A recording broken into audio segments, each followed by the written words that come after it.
You're not Superman. I'm Supergirl. Remember the name, because you're... These videos are not for children. If you're a children, then piss off. Hey there, it's me, your least favorite YouTuber, the Infuso. And today, I'm going to talk to you about the newest installment in the newest line of DC animated films, the Legion of Superheroes. First and foremost, I want to say that I really like this movie. Honestly, I almost love it.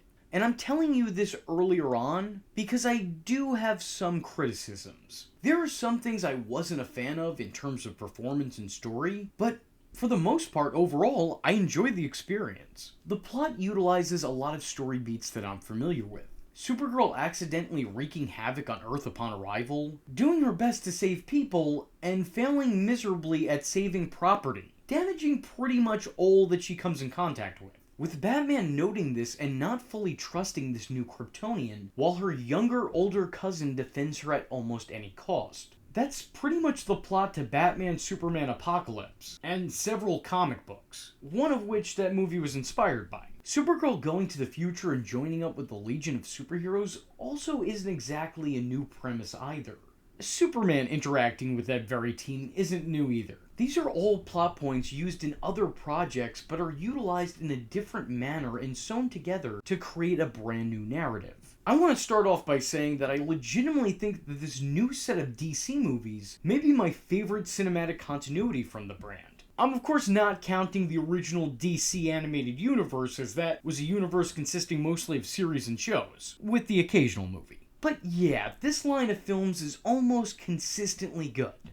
Almost. My only complaint is that like every other connected universe, it doesn't seem like it's taking its time. Or at least not the way that I hoped it would. We're only, 5 movies into the series? And we're already getting a Supergirl Goes to the Future premise? We only just got a Superman origin story and a Batman Year 2 tale. These characters are basically in their infancy. You'd think it would be some time before Supergirl just shows up. Time-wise, it feels like this set of films has unfortunately jumped the gun. But I'll be honest, I like these movies so much on their own merit that it actually doesn't bother me nearly as much as it's bothered me in other lines of films. I guess because of how long it took for all these elements to come into play in their comic book counterparts, in my own headcanon, I'd ideally like to believe that these characters had a whole host of adventures and other solo outings before they were all intertwined in each other's lives. But hey, that's just me. It's also hard for me to pinpoint when exactly this is supposed to take place. We start off by seeing the destruction of Krypton and then we're immediately flash forward to Kara already trying to fit in. She already knows the language but hasn't figured out clothing or how to use a map.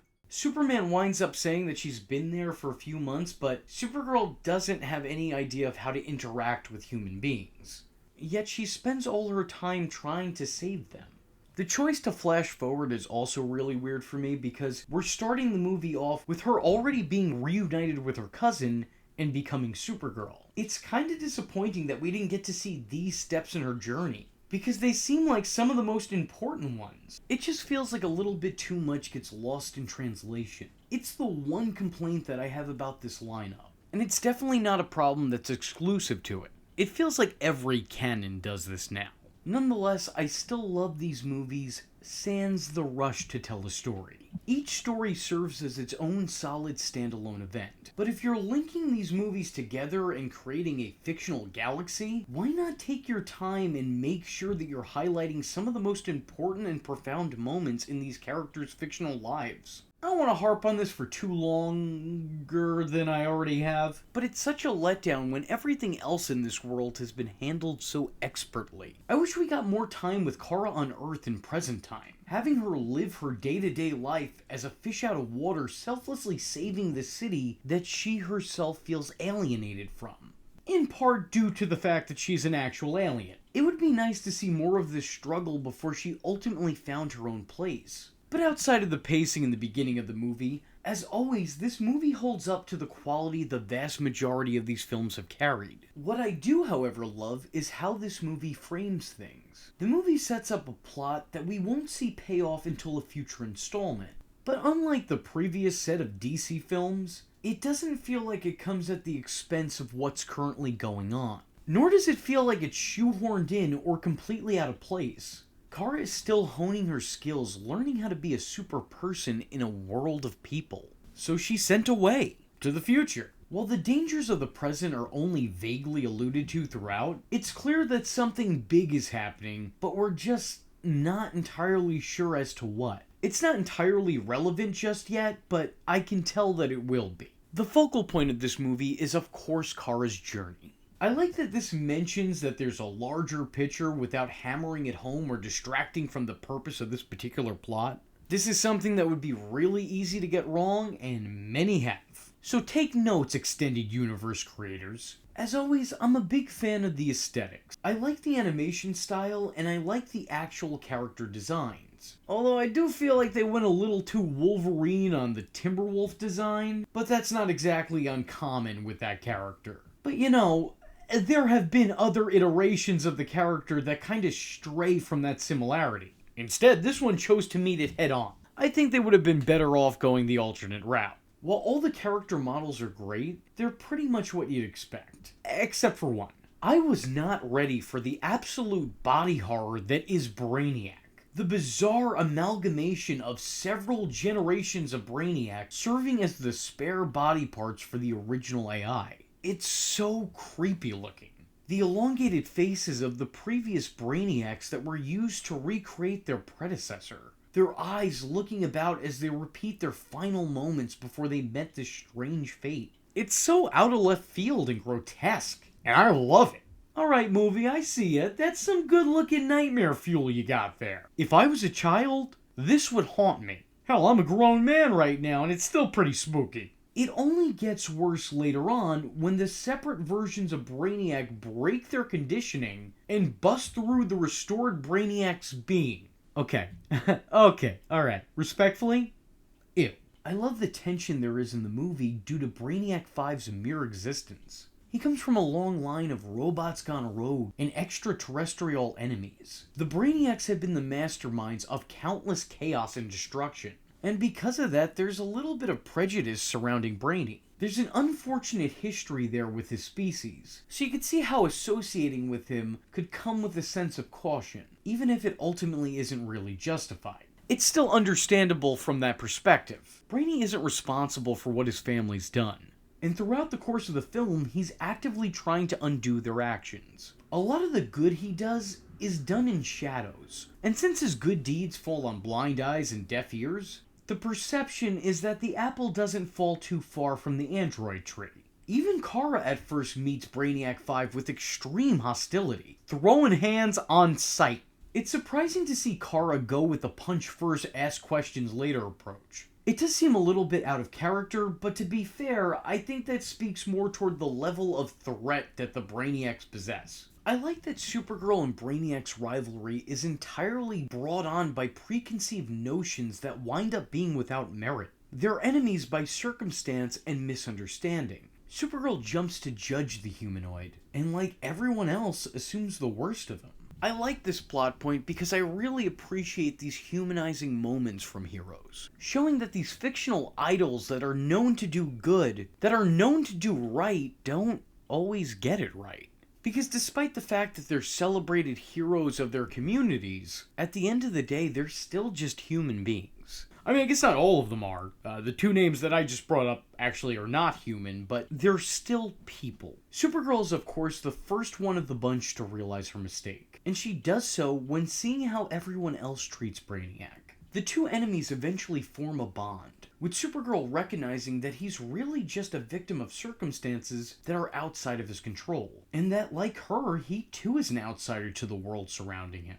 His incredible gifts go unappreciated by all those close to him, which is something Supergirl can also relate to. Both are aliens alienated by their new homeworld. Two people who don't quite have the hang of things as well as they initially believed they do. Both are headstrong individuals who almost always think they know best, even if secretly they know that they don't. Constantly they challenge each other, but in times of need they continually defend, save, and even comfort each other.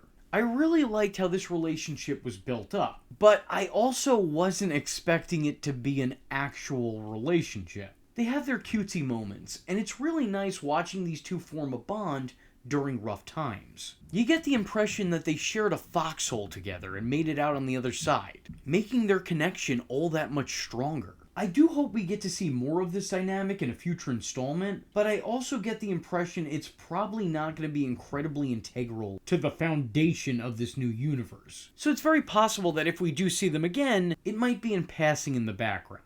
While this pairing isn't in my top 10, I think the movie did it justice, and the two are likable as an item. I definitely didn't see the romance sparking there at first, but by the end of the movie I was like, oh yeah, okay, yeah, that works. Essentially, the main couple act as the movie's leads, with the rest of the Legion taking a back seat. Well, technically speaking, most of the Legion is absent entirely, at least until the very end of the movie, with an exception of maybe 3 or 4 names. Their students, the Legion of Superhero Hopefuls, are the ones that are actually taking a back seat, but they're still given just enough time to shine, some of them literally.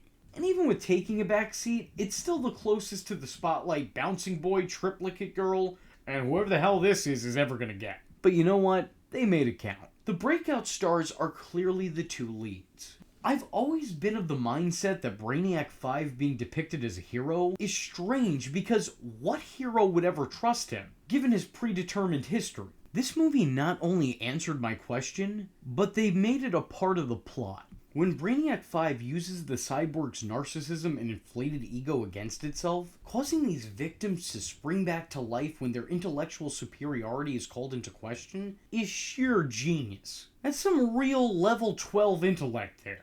Using what he already knows as a shared weakness against his ancestors, which also plays into a bigger plot point, as Brainiac 5 has previously let his ego and need to be seen as good to redeem himself from his family's reputation get in the way of doing the logical heroic thing. This is Brainy putting his vanity aside while also condemning his previous incarnations utilizing theirs, finally acting as a true hero for completely selfless reasons. That's kinda perfect. And allowing the good Brainiac to destroy the bad ones from within, I think is the perfect clean slate for the character. My man literally Control-Alt-Deleted his grandparents to open up a new document and start writing his hero resume. He destroyed the past to start a bright new future for himself. Being that Brainiac is my all-time favorite Superman villain, I enjoyed watching his resurrection.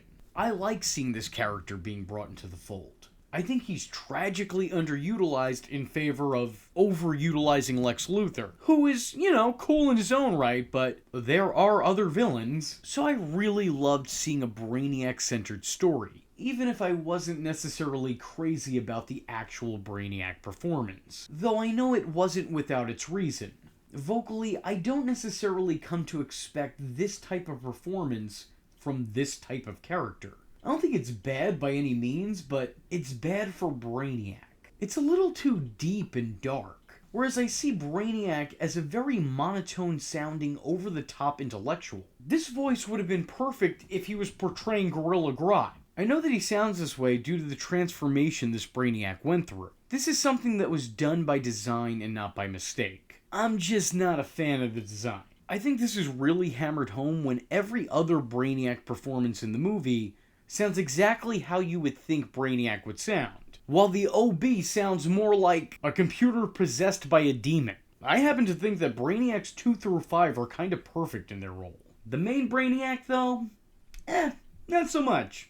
Not loving it. Again, at least not for the character. I really enjoyed the Dark Circle and Mon-El, who was played by Yuri Lowenthal, who I think at this stage in life is by law required to be part of any and all animated superhero content. The one downside, though, is I think that his betrayal was a little bit too obvious, and I kinda hated him right from the start. I mean, this guy isn't Kryptonian, yet he takes up a well-known Kryptonian last name and preaches about their society? Isn't that just intergalactic cultural appropriation? Guy took being a culture vulture to the next level. I mean that legitimately. He had an obsession with an ancient society and tried to usher in what he thought would be a new era of it against the will of one of that civilization's last inhabitants. Essentially, he thought he knew more about the planet than one of the planet's sole survivors. Look, I'm not saying to cancel the guy, but no, wait, yes I am. He killed people. He's a murderer. The whole cast played their parts well. There's not a bad performance amongst them. But I really need to go out of my way to say Meg Donnelly brings an energy to the character that makes her feel like a real person. I think she's absolutely fantastic in the role, and honestly, I think that she may be my favorite Supergirl overall. I would absolutely recommend this movie to fans of the material and new viewers alike. I'm starting to feel like maybe I should have a rating system for future films, but I don't know, that also sounds like it could be horribly lame, so let me know where you fall on that subject in the comment section below. Anyway, that's 2023's Legion of Superheroes. Interestingly enough, there's actually a short-lived series about the Legion of Superheroes, also named The Legion of Superheroes, and it's been something that I've been wanting to talk about on this channel for a while now. So if that's something you might be interested in, let me know in the comment section below by leaving a comment saying, "Supergirls don't cry." I was your least favorite YouTuber, Infuso, and I thank you for watching. Hope to see you in the next one. I am vengeance. I am the night, and that was Infuso. Just remember, if you're not tuning in, then you're missing out. So, if you like the words that came out of his mouth hole, and you too would like to become a V-generate, don't forget to like and subscribe. Thanks for watching, nerds! And if you're not joining the fun, you're in for one bad day. And you know what they say about having one bad day?